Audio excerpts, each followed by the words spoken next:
Hello दोस्तों, कैसे हो आप सब। कहानी की शुरुआत में एक बच्चा एक लेडी को बड़े डर के साथ देख रहा। लेडी की आंख में से खून बाहर आ रहा। रैंडी नाम का लड़का अपने बुरे सपने से जागा। सुबह हो गई। रैंडी तैयार होकर घर से चला गया। रैंडी अपने काम पे आ गया। लड़का रूरल एरिया में बर्गर जॉइंट पर काम करता। काम शुरू करने से पहले मैनेजर हार्डी ने स्टाफ को इकट्ठा किया। स्टाफ में रैंडी, बेंसन, एक कपल जेस और क्रिश थे। हार्डी सबको ड्यूटी अच्छे से समझा रहा। जेस का ध्यान कहीं और था। काम पर ध्यान ना देने की वजह से डाइनिंग एरिया बहुत गंदा हो रखा। हार्डी रैंडी के साथ अकेले में बात कर रहा। मुझे बताओ तुम्हारे आगे के क्या प्लान्स हैं, कुछ सोचा? हार्डी रैंडी की तारीफ कर रहा। तुम बहुत अच्छे एम्प्लॉय हो, तुम्हारे अंदर एक स्किल है। हमारे स्टोर की नई ब्रांच खुलने वाली, तुम उस ब्रांच के मैनेजर बन सकते। रैंडी इतनी बड़ी न्यूज़ मिलने के बाद भी खुश नहीं दिख रहा। हार्डी ने लड़के को सोचने का टाइम दे दिया। रैंडी बाहर आके काम कर रहा। क्रिस रैंडी के पास आके पूछने लगा, हार्डी तुमसे क्या बात कर रहा था? रैंडी ने कुछ नहीं बताया। क्रिस बकवास बातें करने लगा। मैंने स्टोर में माइक्रोफोन लगा रखे। क्रिस अपनी गर्लफ्रेंड से उल्टी सीधी बातें करने लगा। रैंडी को गुस्सा आ गया। उसने क्रिस से कहा, क्या कर रहे हो तुम, पागल हो गए हो क्या? ये बकवास बातें यहाँ पे मत करो। क्रिस को गुस्सा आ गया। उसने रैंडी की बहुत बेइज्जती करी। क्रिस रैंडी के लिए खराब सड़ा हुआ बर्गर लेके आ गया। ये लो, इसे खा लो, तुम ऐसा ही बर्गर डिजर्व करते। सब देख के बेंशॉन ने क्रिस को रोकने का ट्राई किया। क्रिस बेंशॉन पे भड़क गया। तुम इस मामले से दूर रहो तो बेहतर होगा, नहीं तो मैं तुम्हारी जिंदगी भी झंड कर दूंगा। क्रिश रैंडी के पास आके उस पे चढ़ रहा और बोल रहा, बर्गर खाओ। मैटर को शांत करने के लिए रैंडी ने बेकार बर्गर खा लिया। बेंशॉन को बहुत गुस्सा आ रहा। लड़का रेस्टोरेंट से बाहर आके अपनी कार की डिग्गी खोल के कुछ सामान निकाल रहा और फिर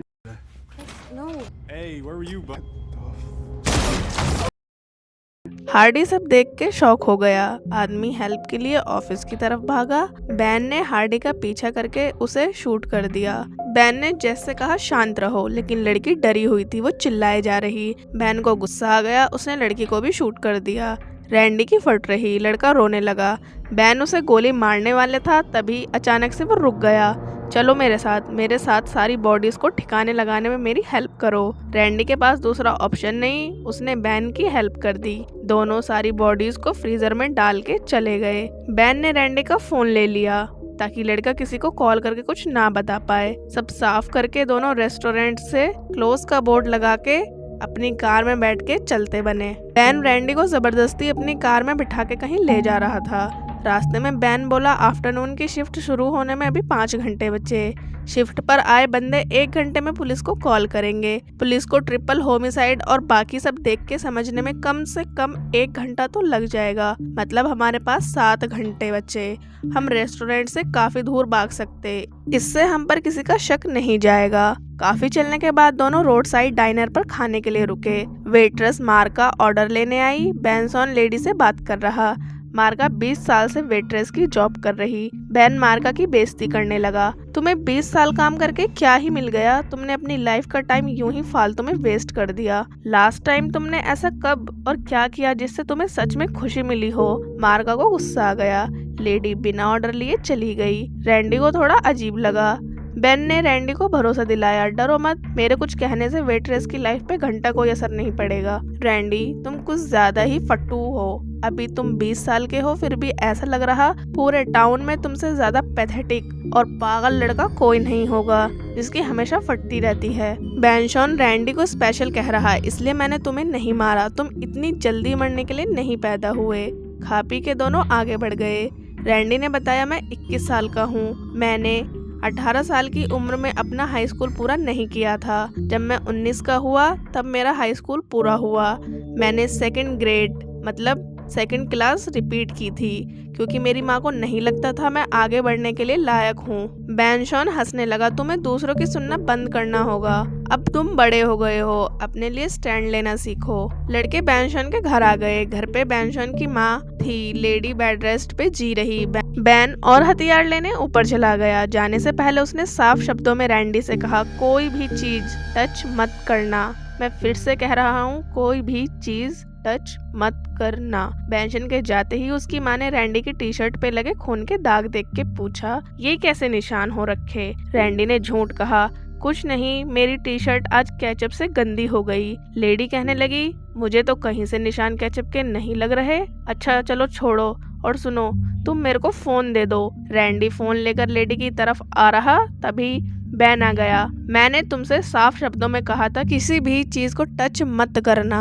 रैंडी ने सॉरी कहा। बेंसन अपनी माँ पर चिल्ला रहा, आप किसी को कॉल नहीं कर सकती। कार में आके बेंसन रैंडी को समझा रहा, सब कुछ तुम्हारे लिए कर रहा हूँ, हम दोनों किसी पुलिस केस में ना फंसे, ये हमारे लिए बेहतर होगा, तो तुम मेरी मुश्किलें और मत बढ़ाओ। बर्गर जॉइंट पर आफ्टरनून शिफ्ट की एम्प्लॉय आई। स्टोर बंद देख के लेडी कंफ्यूज हो गई। लड़के कार में बैठ के जा रहे। बहन ने रैंडी से उसकी पर्सनल लाइफ के बारे में कुछ सवाल किए। रैंडी की गर्लफ्रेंड नहीं, अभी तक लड़के ने लूडो तक नहीं खेला। रैंडी बोला, पहले मेरी एक गर्लफ्रेंड थी, उसका नाम लीजा है, फिर उसकी कैट मर गई और हमारा ब्रेकअप हो गया। बैन हंस रहा, क्या सच में तुम इतने फट्टू हो कि तुमने ब्रेकअप का असली रीजन तक नहीं पूछा? मेरे पास आइडिया है, हम अभी लीजा के पास चलते, तुम उससे ब्रेकअप का असली रीजन पूछ लेना। एक पुलिस ऑफिसर बेंसन के घर आ गया, मतलब बर्गर जॉइंट की एम्प्लॉय ने डेड बॉडी की खबर पुलिस को दे दी। रैंडी और बेंसन मॉल आ गए। Lisa build a bear style में काम करती। लीजा रैंडी को देख के शॉक हो रही, तुम इतने टाइम बाद इधर कैसे? रैंडी बोला, मुझे तुमसे कुछ बात करनी। लीजा अभी काम करने में बिजी, 1 घंटे में 2nd ग्रेड के बच्चे खेलने आते होंगे। रैंडी कस्टमर बन के बात करने के लिए रेडी हो गया। लीजा तुम एनिमल्स की डेकोरेशन करती रहो, मैं तुमसे ऐसे ही तुम्हारी हेल्प करते हुए बात करने के लिए रेडी हूँ। रैंडी ने लीजा से पूछ लिया, तुमने कैट के मरने के बाद मेरे से ब्रेकअप क्यों किया? लीजा ने ब्रेकअप कैट के मरने की वजह से नहीं किया, उसे रैंडी का बिहेवियर अजीब लगता। रैंडी कभी अपने गोल, फैमिली, दोस्त किसी के बारे में बात नहीं करता। ना ही रैंडी ने बताया उसके साथ 2nd ग्रेड में क्या हुआ जो उसे दोबारा क्लास रिपीट करनी पड़ी। और तो और जब लीजा ने ब्रेकअप की बात कही, रैंडी ने लीजा को रोका तक नहीं, जैसे लीजा उसके लिए मैटर ही नहीं करती। रैंडी के लिए लीजा मैटर करती थी, बस वो अपनी फीलिंग्स बताने में थोड़ा कमजोर रह गया। बैन आके लीजा से पूछ रहा, तुम काम के बाद क्या करती, कहाँ जाती हो? रैंडी समझ गया बेंसन लीजा के साथ कुछ गलत कर सकता। उसने तुरंत बैन से कहा, हमें बच्चों के आने से पहले चलना चाहिए। बैन मान गया, उसने लीजा को गुड बाय कह दी। लड़की को बैन का बर्ताव अजीब लगा। बाहर आके बैन रैंडी से कह रहा, मुझे लीजा का किस्सा कुछ समझ नहीं आया, मुझे नहीं लगता लड़की तुम्हारे लिए वर्थ इट थी। रैंडी का फोन बजा, उसकी माँ का कॉल आया। बेंसन ने रैंडी को कॉल उठाने दिया। लेडी पूछ रही, तुम कहाँ हो रैंडी, घर कब तक आओगे? डिनर तक घर आ जाना। और तुमने आज क्या पहन रखा है, तुम किसके साथ बाहर गए हो? कॉल कट गई। बेंसन ने सब सुन के कहा, रैंडी अब तुम अडल्ट हो गए हो, तुम्हें अपने फैसले लेने का पूरा हक है, कब तक अपनी माँ के कंट्रोल में लाइफ जीते रहोगे? रैंडी ने कार में बैठ के बेंसन को 2nd ग्रेड का सच बताया। मेरी क्लास में मिस बियर्ड एक टीचर थी, वो मुझे छोड़ के क्लास के सारे बच्चों से प्यार से बात करती। एक दिन बच्चे शोर कर रहे थे और खेल रहे थे। गुस्से में मिस बियर्ड ने मुझे डांट दिया। मेरे को गुस्सा आ गया, मैंने गुस्से में मैम की आंख पर एक इरेजर फेंक के मारा। मेरी वजह से मैम की आंख लाइफ टाइम के लिए खराब हो गई। जब मैम स्कूल वापस आई, उनकी एक आंख पर पैच था, मतलब आंख कवर अप हो रखी थी। बच्चे मैम को ब्लैक बियर्ड कह के चिढ़ाते। टीचर भी पीछे नहीं थे, वो भी मैम को छेड़ते रहते। इस सब की वजह से मिस बियर्ड ने डिप्रेशन में आकर घर से बाहर जाना बंद कर दिया। इसलिए मेरी माँ ने फैसला लिया मैं 2nd क्लास दोबारा से पढ़ूं। बैन शॉक होके पूछ रहा, अब मिस बियर्ड क्या करती? रैंडी ने बताया, मैम अब भी पढ़ाती। बेंसन ने रैंडी को शांत करा, इसमें तुम्हारी गलती नहीं, वो एक एक्सीडेंट था। रैंडी इस बात से एग्री नहीं करता, इसलिए उसने कभी क्रिस को खुद को बुली करने से नहीं रोका और उसका दिया खराब बर्गर भी खा लिया। मुझे पता था मैं रिएक्ट करूंगा तो किसी की पूरी लाइफ बर्बाद हो सकती। बैन को बुरा लगा, उसने रैंडी से कहा, चलो हम मिस बियर्ड के पास चलते, तुम उनके सामने अपने बुरे कर्मों की माफी मांग लेना। दोनों स्कूल आ गए। रैंडी बेंसन को रोक रहा, पर बेंसन कहाँ किसी की सुनने वाला। उसने रैंडी के मुक्का मारा तुम ऐसे ही हर बात पर शांत रहोगे तो दुनिया में सब तुम्हें मार के जाते रहेंगे। हमें मैम को ढूंढ के पता लगाना होगा क्या सच में उनकी वजह से तुम्हारा अपनी लाइफ को खराब करना सही है और गिल्ट में जीते रहना ये कब तक होगा। बेंसन रैंडी के साथ रिसेप्शन पे आया। आज मिस बियर्ड स्कूल नहीं आई। सैटरडे को उनका ऑफ रहता। लेडी ने मिस बियर्ड के घर का एड्रेस देने से मना कर दी। बेन ने रैंडी का फेस दिखा के कहा, इस लड़के ने बचपन में मैम की आंख फोड़ दी थी। हम कल इस टाउन को छोड़ के हमेशा के लिए जा रहे। रैंडी जाने से पहले आखिरी बार मैम से माफी मांगना चाहता, तभी रैंडी को शांति मिलेगी। दुख भरी कहानी सुन के लेडी ने फाइल्स में ढूंढ के लड़कों को एड्रेस दे दिया। पास से एक टीचर मिस्टर शेफर्ड जा रहे। बेन ने उन्हें देख के तुरंत पहचान लिया। आदमी का पूरा नाम एलियट शेफर्ड था। शेफर्ड ने बेन को सेंट्रल एलिमेंट्री में 3rd ग्रेड में पढ़ाया था। एलियट को याद आ गया। शेफर्ड को याद आ गया, हाँ मैंने तुम्हें उस स्कूल में पढ़ाया था।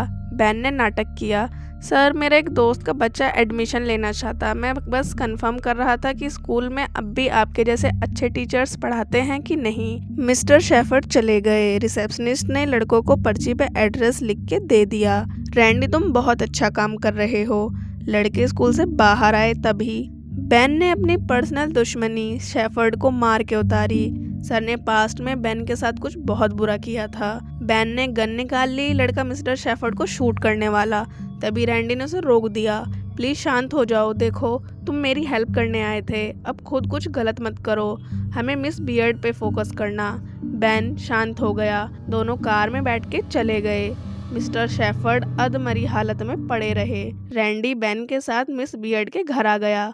सॉरी हमने आने में देर कर दी। मैम ने रैंडी को पहचान लिया। बियर्ड रैंडी के गले लग के उसका घर में अच्छे से वेलकम कर रही। रैंडी सुन पड़ गया, ये क्या हो रहा है भैया, ये क्या हो रहा है। गुरु चेले ने चाय पीते हुए बात करी। रैंडी ने बताया, आपका एड्रेस हमें स्कूल से मिला। प्लीज मैम, इतने सालों पहले मैंने जो किया उसके लिए मुझे माफ कर दो। रैंडी का ध्यान पास में रखी फोटोज पे गया। मिस बियर्ड की शादी हो गई, उनकी एक बच्ची है। मैम ने बताया, मेरा कुछ टाइम पहले ही डाइवोर्स हो गया। और रैंडी तुम चिंता मत करो, मैंने तुम्हें तभी माफ कर दिया था। सब कुछ किसी कारण से होता। आंख में लगने से पहले मेरी लाइफ इतनी अच्छी नहीं थी जितनी बाद में हो गई। बेन बाथरूम में उल्टियां कर रहा, कभी मुंह धो रहा। मिस बियर्ड को रैंडी की चिंता थी। उस हादसे के बाद लड़का काफी डर गया। मैंने तुमसे कभी नफरत नहीं करी, भला मैं एक 2nd क्लास में पढ़ने वाले बच्चे से नफरत कैसे कर सकती हूँ। तुम बहुत बहादुर बच्चे थे। आज तुम इधर आए, तुमने साबित कर दिया तुम बाकी लोगों से अलग हो। हर किसी में इतनी हिम्मत नहीं होती। मिस बियर्ड चाय के कप रखने रसोई में चली गई। रैंडी की नजर टेबल पे रखे फोन पर गई। उसने जल्दी से फोन उठा के जेब में रख लिया। तभी बेन आ गया। हमें अब चलना चाहिए। मैम पूछ रही, तुम एक दूसरे को कैसे जानते। बेन ने बताया, हम दोनों साथ में काम करते हैं। मिस बियर्ड के लैंडलाइन पे कॉल आया। लेडी बात करने गई। किसी ने कुछ डरावनी चीज बताई। मैम ने बाहर आके बताया, मिस्टर शेफर्ड पे किसी ने स्कूल में हमला कर दिया। उन्हें हॉस्पिटल ले जाया जा रहा था। रास्ते में ही सर की डेथ हो गई।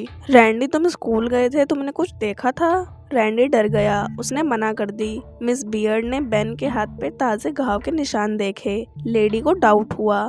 बेन ने गन मेमोरी पे तान दी। रैंडी ने बेन को शांत कराया। बेन चिल्ला रहा, शांत रहो, मेरी वजह से तुम बच पाए। मैम रो रही, मुझे छोड़ दो, मेरी छोटी बच्ची है। रैंडी ने बेन को याद दिलाया, हम यहाँ मिस बियर्ड की हेल्प करने आए थे, ना कि उन्हें परेशान करने। बेन शांत हो गया। उसने टीचर को अपने साथ बंदी बना के ले जाने का फैसला लिया। तीनों कार में बैठ के चले गए। मेमोरी पूछ रही, हम कहाँ जा रहे हैं? क्या तुमने मिस्टर शेफर्ड को मारा?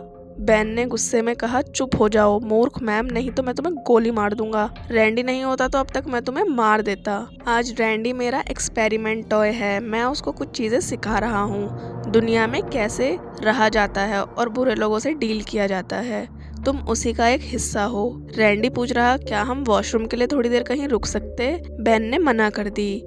रैंडी बार बार कह रहा, मुझे तेज प्रेशर आ रहा। बेंसन ने डाइनर पर कार रोक दी। बेन 2 मिनट अकेले शांति से बैठा। रैंडी ने वॉशरूम में जाके मैम के फोन से 911 को कॉल करके बताया, हमारे साथ एक सनकी आदमी है, उसके पास गन है। लड़के ने डाइनर का एड्रेस पुलिस को बता दिया। कॉल के बाद रैंडी चैन की सांस लेकर बाहर टेबल पे आके बैठ गया। तभी मार्क आके बेन को सुनाने लगी, तुम्हारे जैसे इंसान को किसी की स्ट्रगल के बारे में कुछ नहीं पता होता।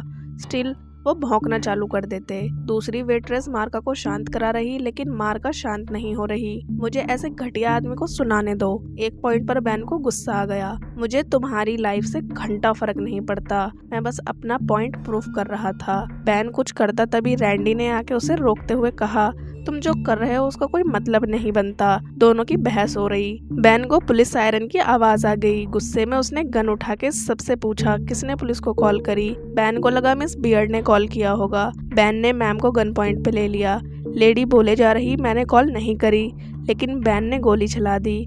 रैंडी बीच में आ गया। गोली उसके कंधे पर लग गई। बेंसन डरा हुआ रैंडी के पास आया। तुम बीच में क्यों आए? मुझे माफ कर दो, मैंने एकदम से गोली चला दी। रैंडी ने बता दिया, मैंने पुलिस को कॉल करी। बेंसन सदमे में चला गया। मेरे दोस्त ने मुझे धोखा दिया। रैंडी बोल रहा, तुम अब भी इंचार्ज हो, डरो मत। बेंसन पीछे हट गया। मैं कभी इंचार्ज नहीं था। आदमी डाइनर से बाहर आ गया। पुलिस ने डाइनर को चारों तरफ से कवर किया हुआ था। बैन ने बाहर आके गन निकाली। पुलिस ने बैन पे अंधाधुंध गोलियां चला दी। रैंडी बैठ के अपने दोस्त को मरते हुए देखता रहा। कुछ टाइम बाद रैंडी मिस बियर्ड की बेटी का बेबी सिटर बन के बच्ची के साथ खेल रहा। अब रैंडी पहले से सही हो गया। रैंडी को उसकी माँ का कॉल आया, आज रात तुम खाने के लिए घर आ रहे हो ना? रैंडी ने मना कर दी, मैं अपने दोस्तों के साथ टाइम बिता रहा हूँ। मैम ने रैंडी को उसकी पहली सैलरी दी। रैंडी घर से चला गया। एंड में हम बच्ची के टॉय कलेक्शन को देखते हैं। उसमें रैंडी और बैन के मॉल में सजाए एनिमल्स थे। इसी के साथ ये कहानी यहीं पर खत्म होती है दोस्तों। चैनल को सब्सक्राइब कर लेना। Bye bye.